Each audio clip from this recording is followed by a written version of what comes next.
The sun was setting over the quiet suburban streets of Maplewood, casting long shadows across the sidewalks. The air carried a crispness that hinted at the coming fall, and the faint sound of children playing in the nearby park filled the evening. James Carter, an elderly man in his late 70s, walked slowly along the sidewalk. His steps were steady but deliberate, each one reflecting years of experience and resilience. Dressed in simple jeans and a worn-out jacket, he blended into the neighborhood like any other resident taking an evening stroll. James had lived in Maplewood for decades. It wasn't the flashiest place, but it was home, a place where he had raised his family, mourned the loss of his beloved wife, Laura, and found solace in the simplicity of everyday life. Despite his age, James remained active, walking through the streets every evening to keep his body strong and his mind clear. He liked watching the world go by, observing the small details most people overlooked, the way the light hit the trees, the laughter of kids on swings, and even the distant hum of traffic fading into the horizon. Tonight, however, something felt different. As James passed by the small park where children played under dimming streetlights, he noticed a patrol car slowing down beside him. At first, he paid it little attention. Police officers often drove through the area, checking on things or responding to calls. But when the car came to a stop and the driver stepped out, James felt a prickle of unease. The officer who approached him was young, probably in his early 30s, with a stern face and a brusque demeanor. His name tag read Miller, though James didn't need to see it to know who he was. Officer Greg Miller had a reputation around town. People whispered about how he treated certain residents differently, how his tone could shift from polite to aggressive depending on who stood before him. James had heard these stories but never imagined they would involve him.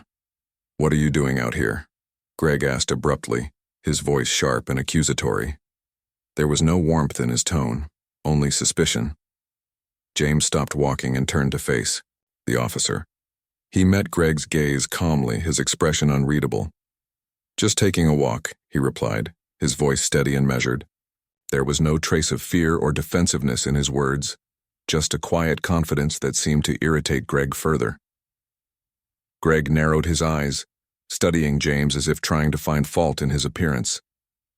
"Taking a walk, huh? Don't you have somewhere else to be?" he snapped, his tone dripping with contempt. James didn't flinch. Instead, he glanced around, taking in the familiar surroundings. "This is my neighborhood," he said simply. "I live here." Greg scoffed, clearly unconvinced. "Your neighborhood, huh?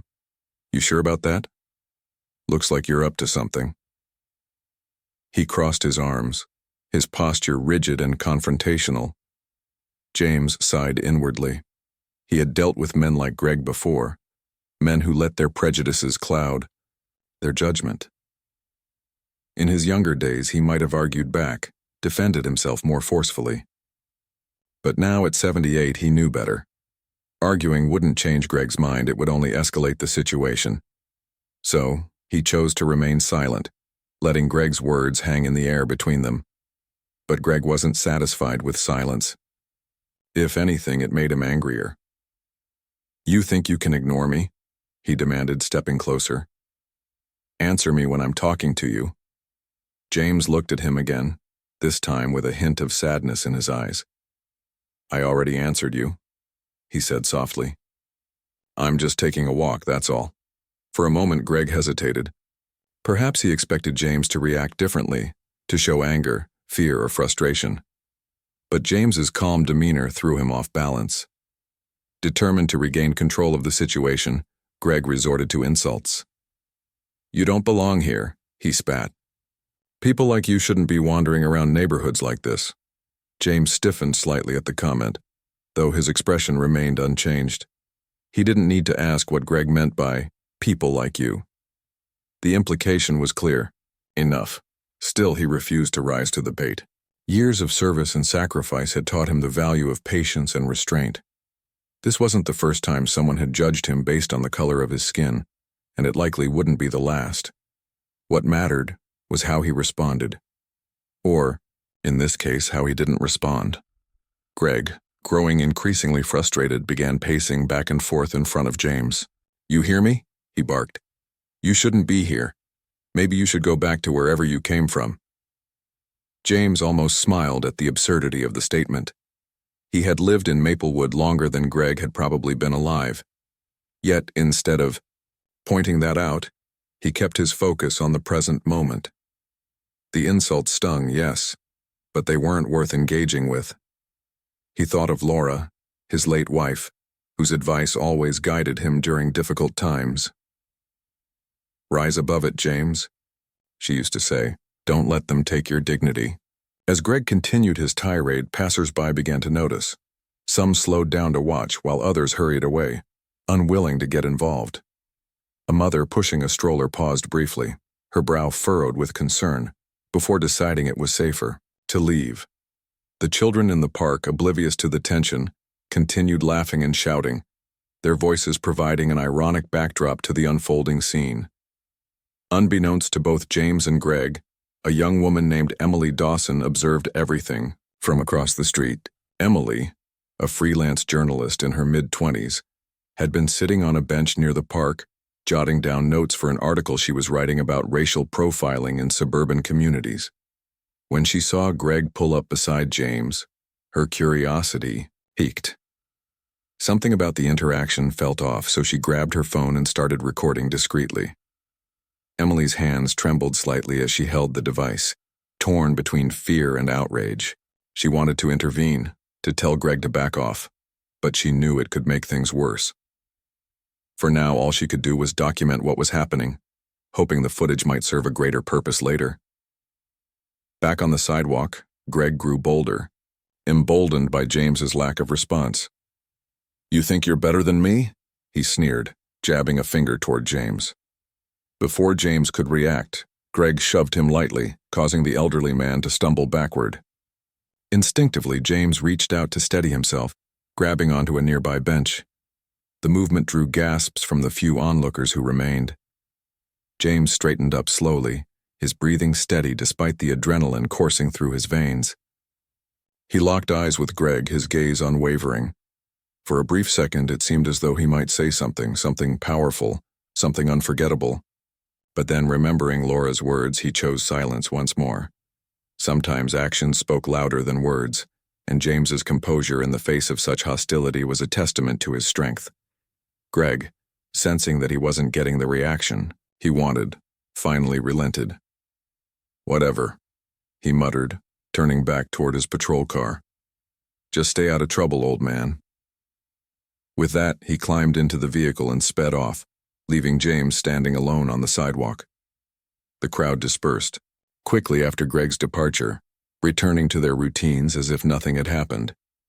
But Emily lingered, her heart still racing. She approached James cautiously, unsure whether he'd welcome her presence. "Are you okay?" she asked gently, her voice tinged with concern. James nodded, offering her a small, weary smile. "I'm fine," he assured her. "Thank you for asking." Emily hesitated, debating whether to share what she had recorded. For now, she decided against it. Instead, she simply thanked James for his courage and promised herself that she would use her platform to shed light on moments like this one. Because deep down, she knew stories like James's deserved to be told, not just for justice, but for hope. And so, as the sun dipped below the horizon, painting the sky in hues of orange and purple, James resumed his walk. Each step carried the weight of his past, yet also the promise of a brighter future. Though the encounter with Greg had left its mark, it hadn't broken him. If anything, it reminded him of why he continued fighting. For dignity, for equality, and for the belief that even in the darkest moments, light could prevail. The sun had fully set now, and the streets of Maplewood were bathed in the soft glow of streetlights. James Carter continued his walk, though his pace was slower than before. The encounter with Officer Greg Miller lingered in his mind like an unwelcome shadow, but James refused to let it consume him. Instead, he focused on putting one foot in front of the other, letting the rhythm of his steps soothe his thoughts. As he walked, memories began to surface. Memories of a life lived with purpose, sacrifice, and resilience. James thought back to his days in the Army, a time when he was young, strong, and full of determination. He had joined the military not because he sought glory, but because he believed in serving something greater than himself. His unit had been deployed to Vietnam, where the jungle was thick, the air humid, and the danger constant. James remembered leading his men through dense foliage, their boots crunching over leaves and twigs, every step fraught with uncertainty. He recalled the nights spent huddled around small fires, sharing stories and laughter to keep fear at bay. There were moments of camaraderie, but also moments of heartbreak, watching friends fall, hearing the cries of wounded soldiers, and feeling the weight of responsibility as a leader. Despite the hardships, James had earned the respect of his fellow soldiers. His bravery under fire had not gone unnoticed, and he had been awarded medals for his service. But those accolades weren't what mattered most to him. What stayed with him were the lives he had touched, the soldiers who looked up to him, the families who thanked him for bringing their loved ones home.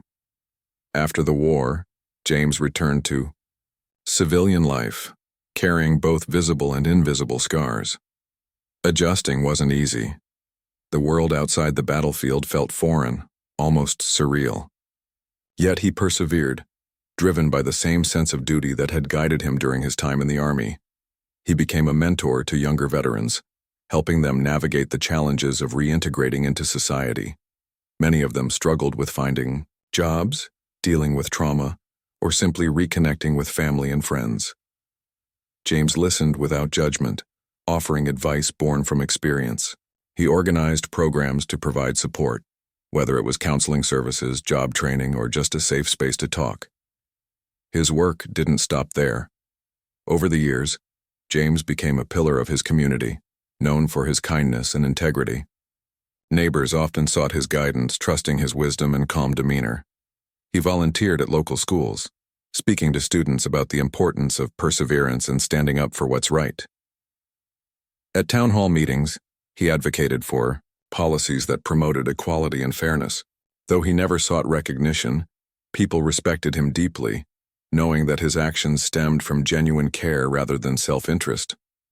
But tonight, as James walked through the quiet streets of Maplewood, none of that seemed to matter. The insults hurled at him by Greg Miller echoed in his mind, sharp and unrelenting. "People like you shouldn't be here." Those words cut deeper than any physical blow could. They reminded James of all the times he had faced discrimination, not just as a soldier, but as a black man living in America. He thought of Laura, his late wife, whose memory was a source of strength and comfort. Laura had always encouraged him to rise above such encounters, to let his character speak louder than anyone's prejudice. "You've already given so much, James," she would say. "Don't let them take your dignity too." Her voice, soft yet firm, played in his mind like a soothing melody. It reminded him that he had weathered storms far worse than this one. Despite her wisdom, however, James couldn't shake the frustration bubbling beneath the surface. Why did people like Greg exist? Why did they feel entitled to judge others, based on skin color or assumptions? The questions swirled in his head unanswered, as he passed rows of houses illuminated by warm, yellow lights. Families sat together inside, laughing and talking, oblivious to the tension that had unfolded just moments ago. James stopped briefly near a lamppost, leaning against it to catch his breath. His body may have aged, but his spirit remained unbroken. He closed his eyes for a moment, letting the cool night air wash over him. When he opened them again, he noticed a young boy riding his bicycle down the street. The child wobbled slightly, gripping the handlebars tightly as he gained confidence. Watching him brought a faint smile to James's face. Children were resilient, adaptable, and full of potential. If only adults could learn to see the world through their eyes, without bias, without hatred. Further down the road, Emily Dawson, the young journalist who had witnessed the incident earlier, sat in her car, parked discreetly along the curb.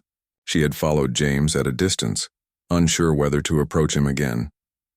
Her phone still held the video she had recorded, capturing every painful moment of the confrontation. As she watched James pause near the lamppost, her chest tightened with emotion. She admired his composure, his refusal to retaliate despite the humiliation he had endured. It made her angry, not at James, but at the system that allowed such injustices to happen. Emily knew she had a decision to make. Should she publish the video, exposing Greg Miller's behavior to the world?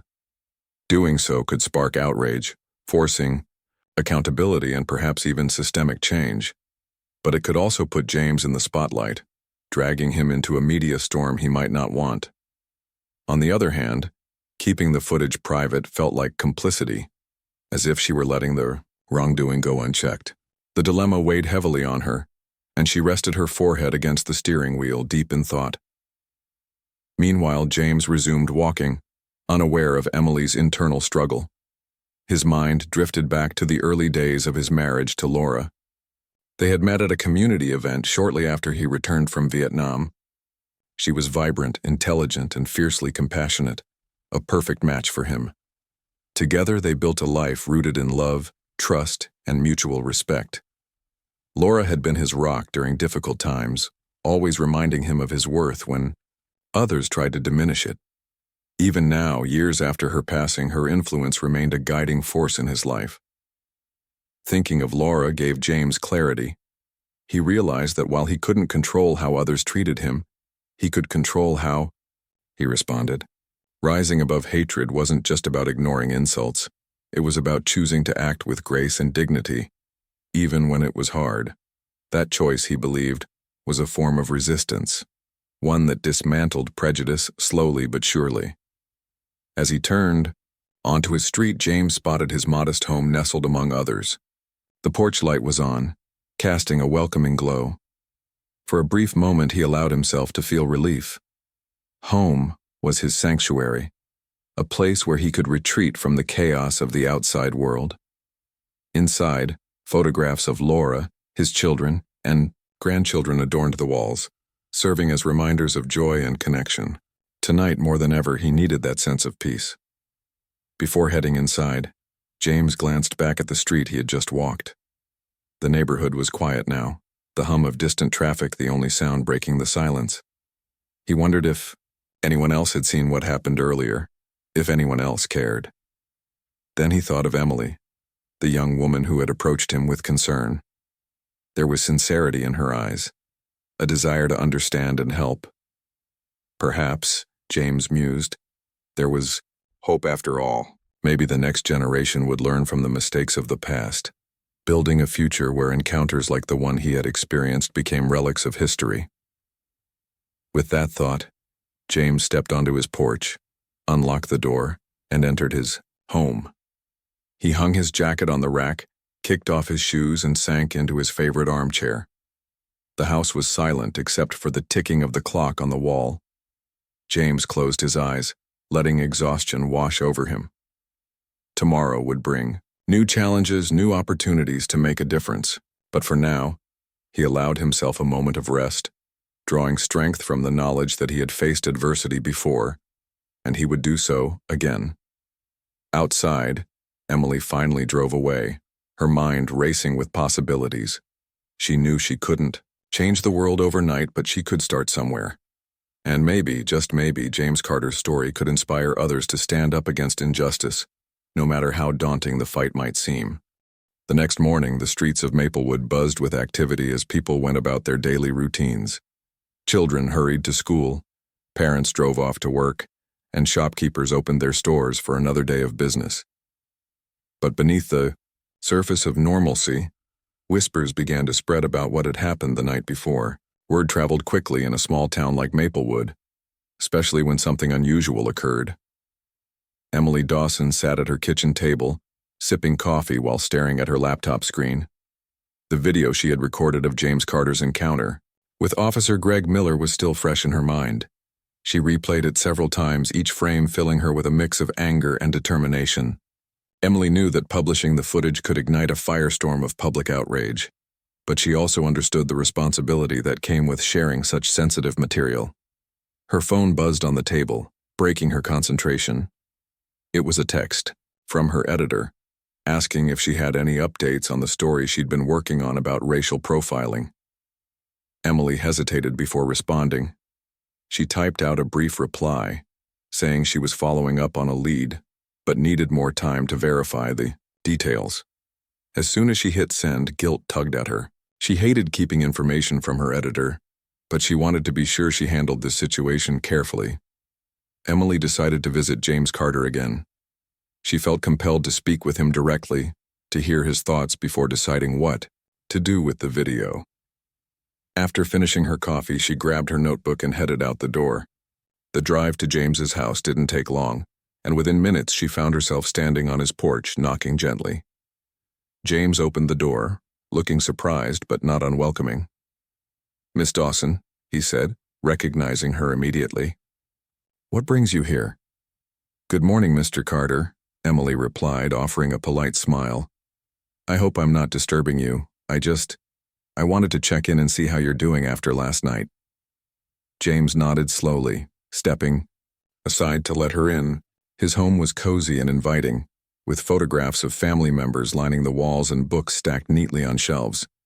He gestured for Emily to sit down in the living room, then took a seat across from her. "I'm fine," he assured her, though there was a weariness in his voice that betrayed his words. "I can't imagine how difficult that must have been," Emily said softly. "No one should have to go through something like that." James sighed, leaning back in his chair. "It's not the first time, and it probably won't be the last," he admitted. "But I've learned over the years that dwelling on it doesn't help. What matters is how we respond." Emily nodded, scribbling notes in her notebook. She admired James's resilience, but it only deepened her resolve to share his story. "Mr. Carter," she began cautiously, "I recorded what happened last night.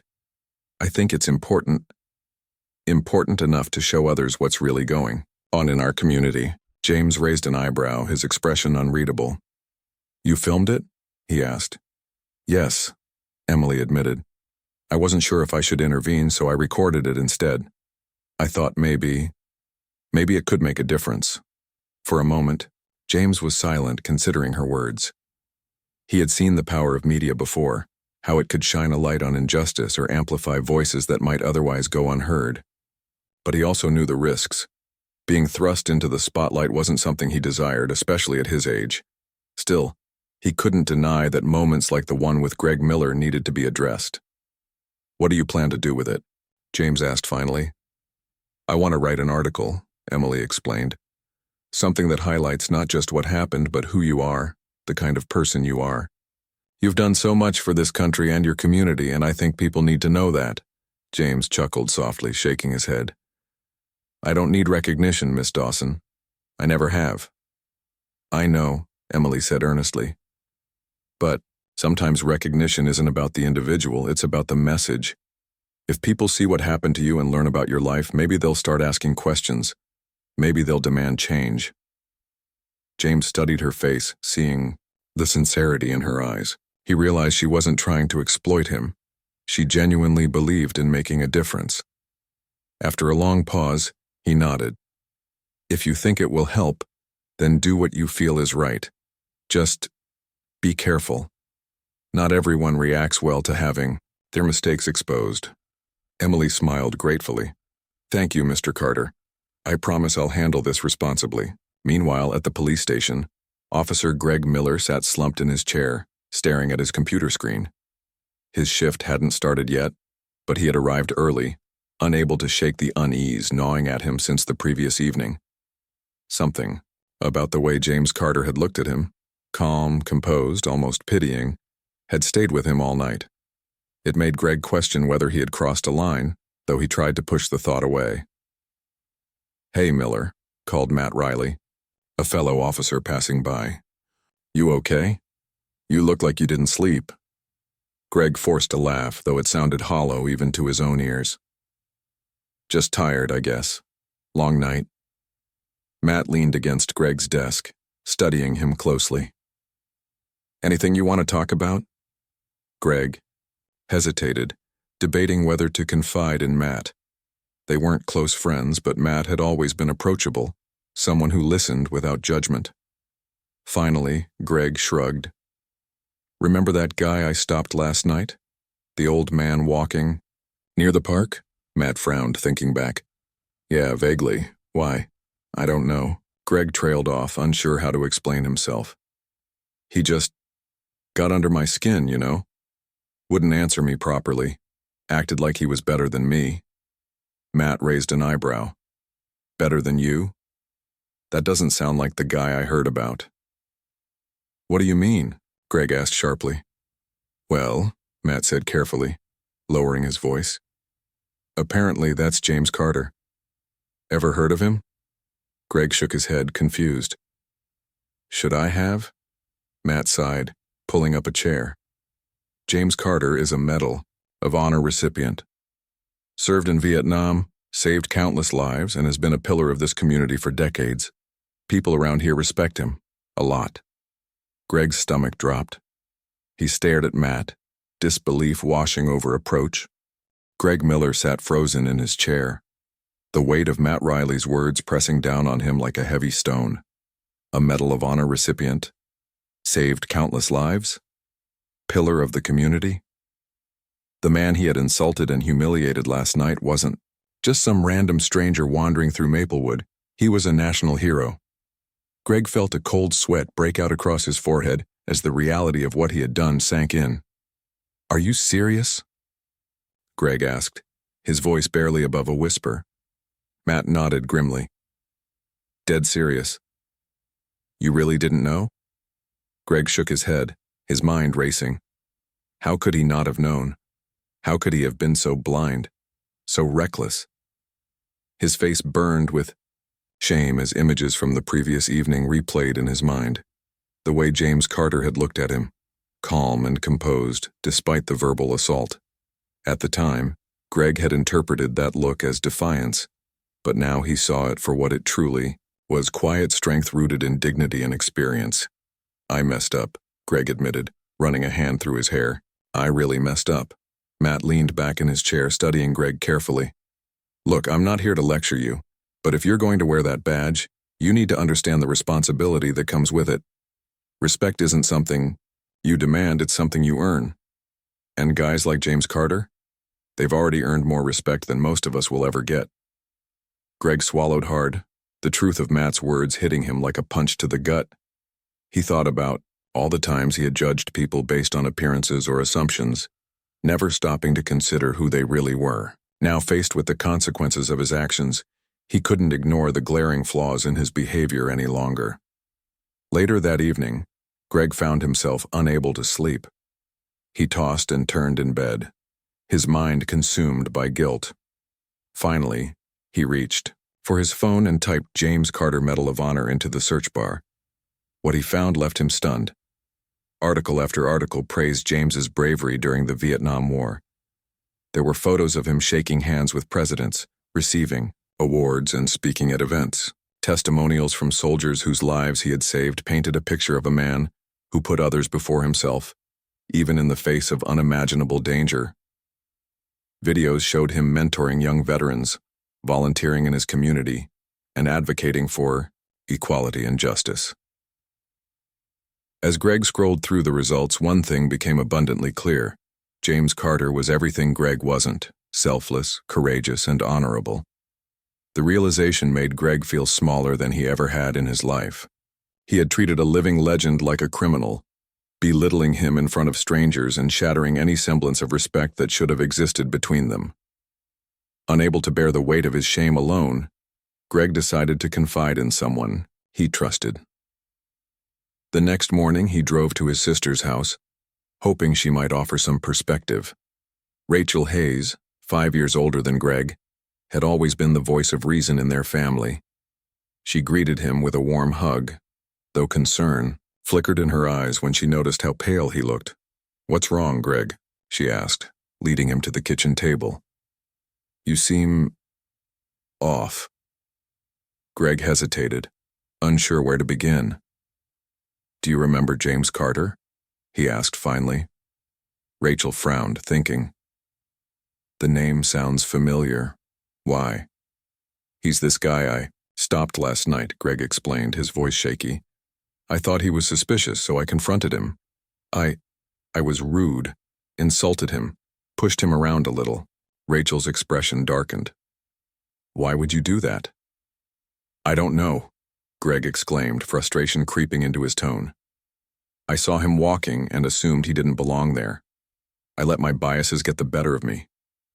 Rachel sighed, shaking her head. Greg, you can't keep doing this. Every time you act on your assumptions, you hurt innocent people. What if he presses charges? What if this gets out? Greg winced. It already has. What do you mean? There's a video, Greg admitted. Someone recorded the whole thing. It's probably online by now. Rachel stared at him, her mouth slightly agape. Greg, this is serious. You could lose your job over this. Worse, you could ruin your reputation. I know, Greg muttered, burying his face in his hands. I don't know how to fix it. Rachel placed a comforting hand on his shoulder. Start by apologizing. Go to him face to face and tell him you're sorry. Don't make excuses. Just own up to what you did. Greg nodded slowly, though the thought of facing James again filled him with dread. What if he doesn't forgive me? That's not the point, Rachel said firmly. The point is that you try. Redemption doesn't come easy, Greg, but it starts with accountability. The following afternoon, Greg mustered the courage to drive to James Carter's house. His hands trembled on the steering wheel as he parked outside the modest home, and it took several deep breaths before he could bring himself to knock on the door. James answered, his expression neutral when he saw Greg standing there. For a moment, neither man spoke. Then James stepped aside, silently inviting Greg inside. Greg entered the living room, feeling completely out of place among the cozy furnishings and framed photographs. He spotted a picture of James in uniform, surrounded by fellow soldiers, and felt another wave of shame wash over him. Mr. Carter, Greg began awkwardly, his voice cracking under the weight of emotion. I owe you an apology. James studied him, his gaze steady but unreadable. Do you even know why you're apologizing? He asked, his tone calm yet probing. Greg swallowed hard, meeting James's eyes. Yes, I disrespected you. I judged you without knowing who you are. I let my prejudices cloud my judgment, and I treated you horribly. I'm sorry. For a long moment, James said nothing. Then he gestured for Greg to sit down. Tell me something, James said quietly. Why did you stop me last night? Greg hesitated, searching for the right words. I thought you looked out of place, suspicious even. I told myself I was doing my job, but the truth is, I acted on instinct, and my instincts were wrong. James nodded slowly. People see what they expect to see. That's human nature. But being a police officer means fighting against those instincts, especially when they lead you to harm others. I understand that now, Greg admitted. Too late maybe, but I do. James leaned forward slightly, his expression softening. It's never too late to change, Officer Miller. What matters is whether you're willing to learn from this. Greg nodded fervently. I am, I promise. James regarded him thoughtfully, then stood up and walked over to a bookshelf. He pulled out a photo album and handed it to Greg. Take a look at this, he said simply. Inside the album were pictures of James during his time in the Army, leading troops, receiving medals, and spending quiet moments with his comrades. There were also photos of him with his wife, Laura, and their children, smiling and laughing together. Greg flipped through the pages slowly, each image reinforcing the enormity of his mistake. These are the moments that define me, James said softly. Not the color of my skin, not where I walk, and not what someone assumes about me. If you want to make things right, start by seeing people for who they truly are, not who you think they are. Greg closed the album, tears welling up in his eyes. Thank you, Mr. Carter. I'll do better, I swear it. James extended a hand which Greg shook firmly. Though forgiveness wouldn't come overnight, both men knew this was the first step toward healing, for themselves and for the community they shared. Back at the station later that day, rumors swirled about Greg's visit to James Carter's house. Some officers criticized him for showing weakness, while others admired his willingness to take responsibility. Emily Dawson published her article, including quotes from James and a link to the video of the incident. Within hours, it went viral, sparking conversations about racial profiling and police accountability across the country. Though the road ahead would be challenging, Greg resolved to confront his biases and work toward becoming the kind of officer and person that James Carter deserved. And James, for his part, continued walking through the streets of Maplewood, carrying his dignity with grace and inspiring others to rise above hatred, one step at a time. The days that followed Greg Miller's apology to James Carter brought a whirlwind of change to the small town of Maplewood. Emily Dawson's article about the incident had spread like wildfire, sparking conversations not just locally, but across the nation.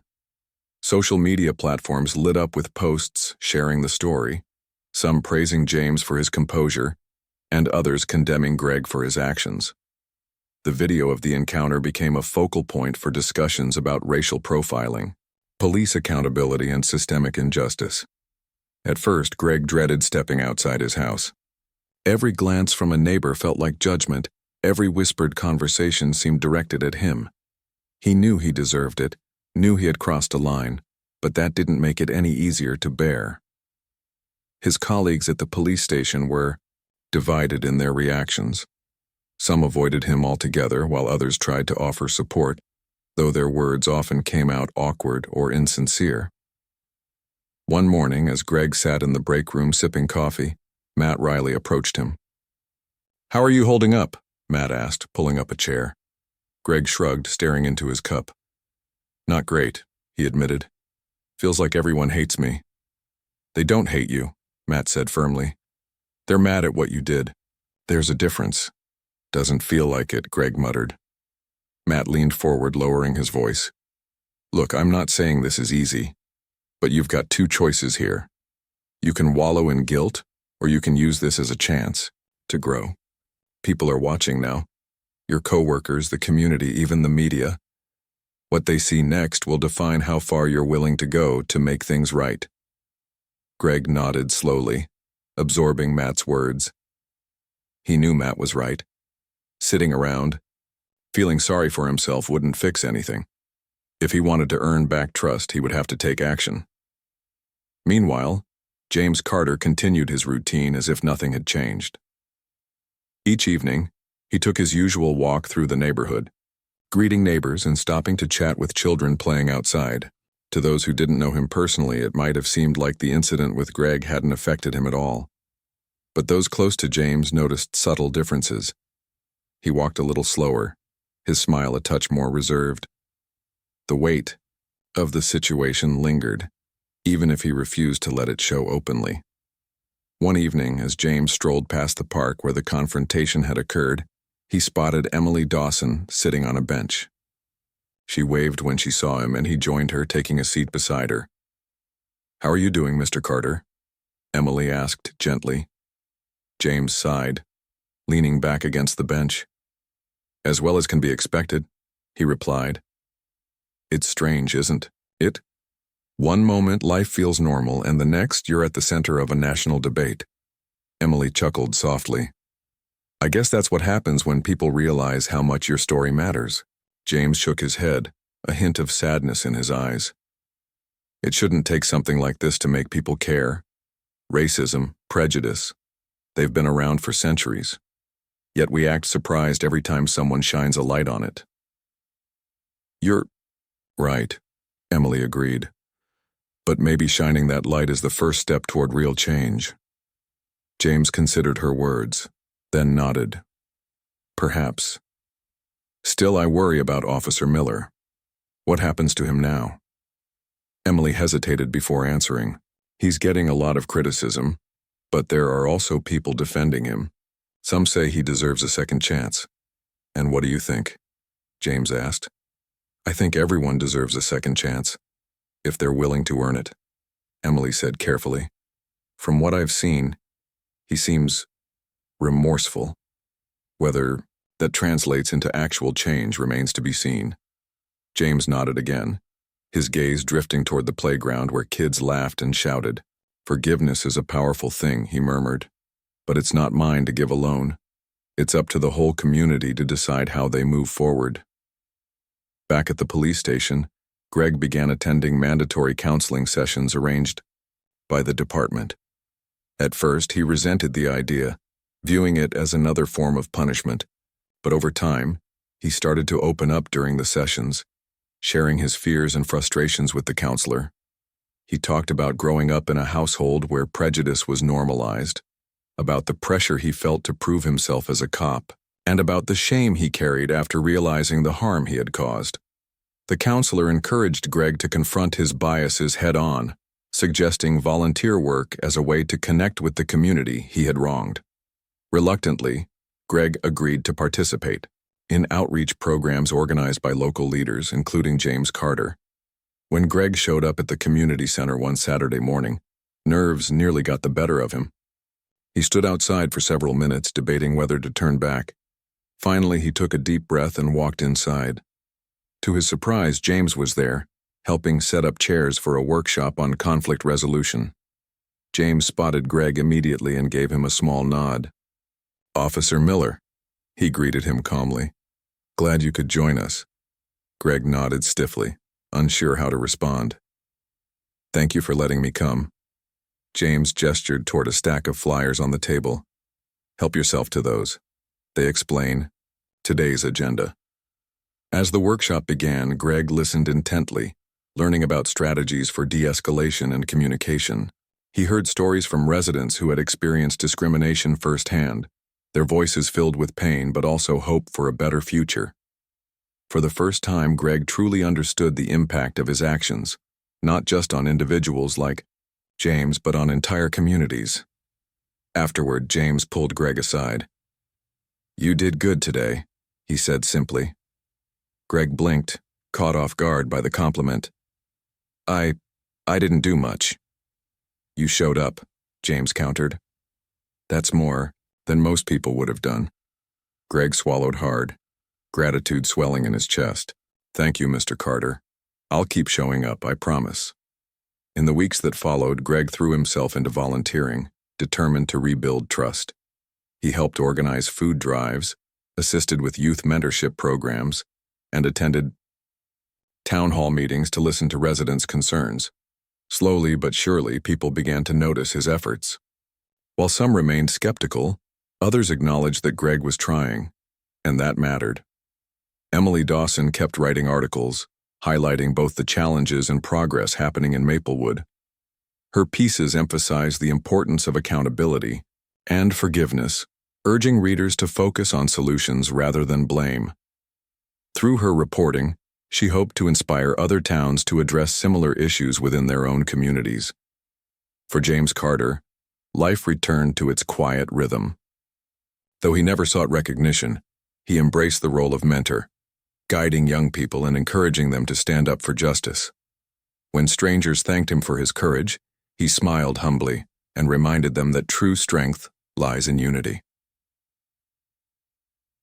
As our autumn settled over Maplewood, painting the trees in shades of gold and crimson, James took his evening walks once more. This time, however, he noticed something different.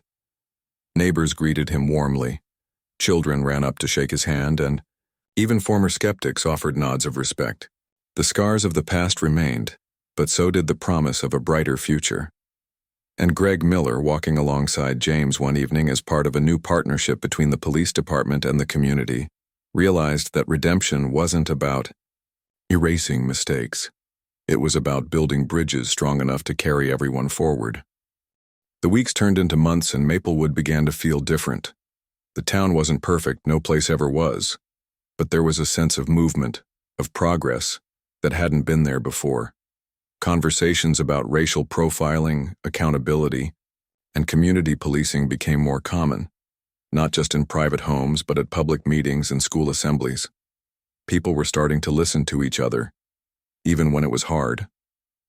Greg Miller had become a regular presence at the community center, helping with programs and attending workshops.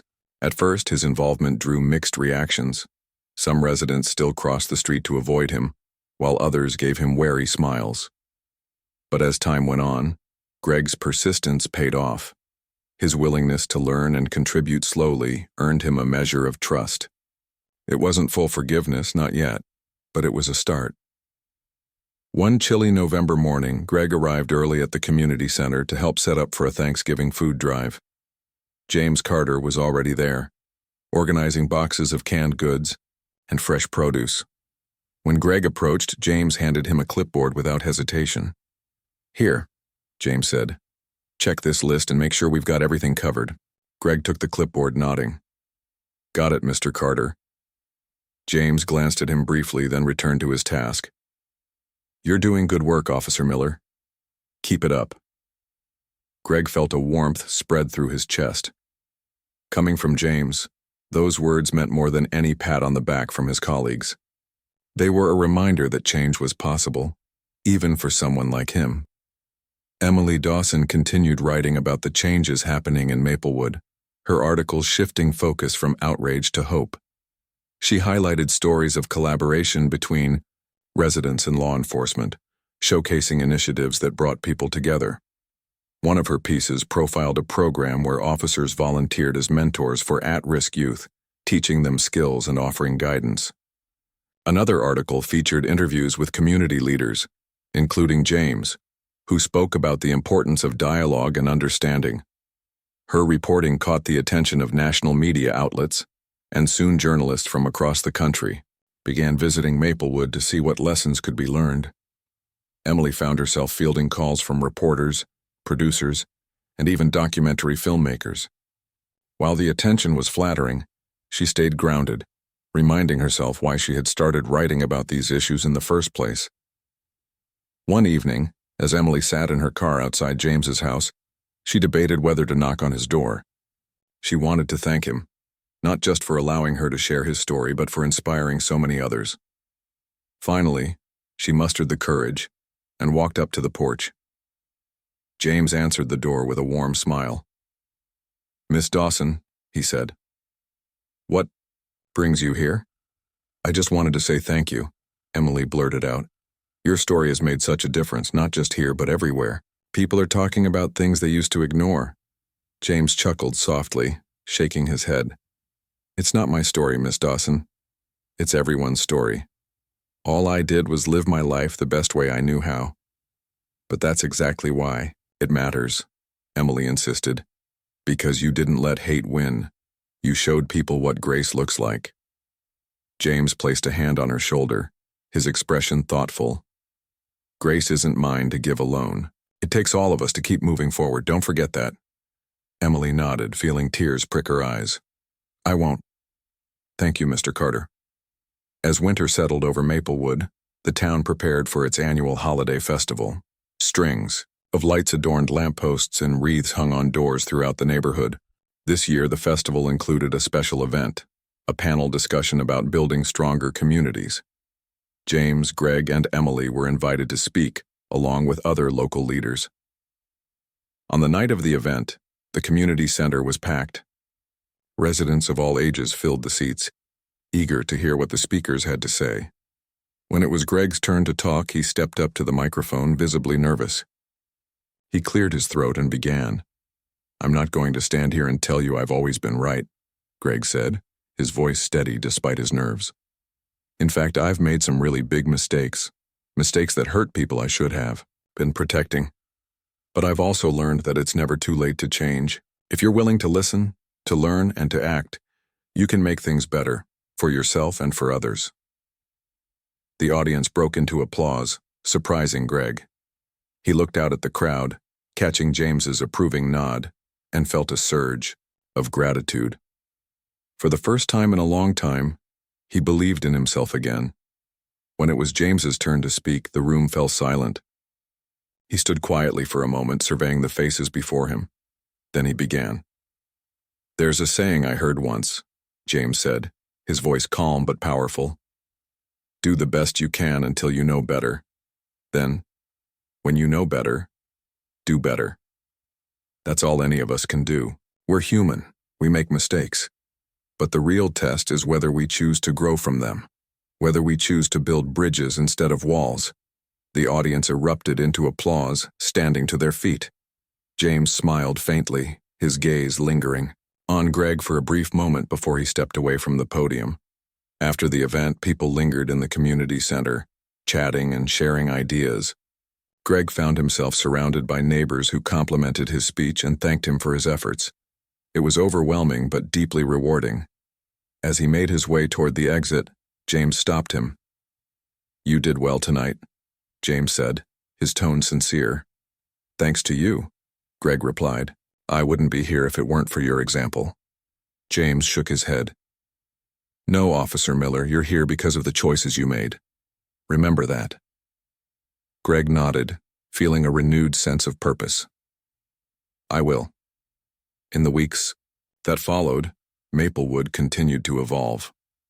The police department implemented new training programs focused on bias awareness and de-escalation techniques. Residents formed committees to address issues like affordable housing and education equity.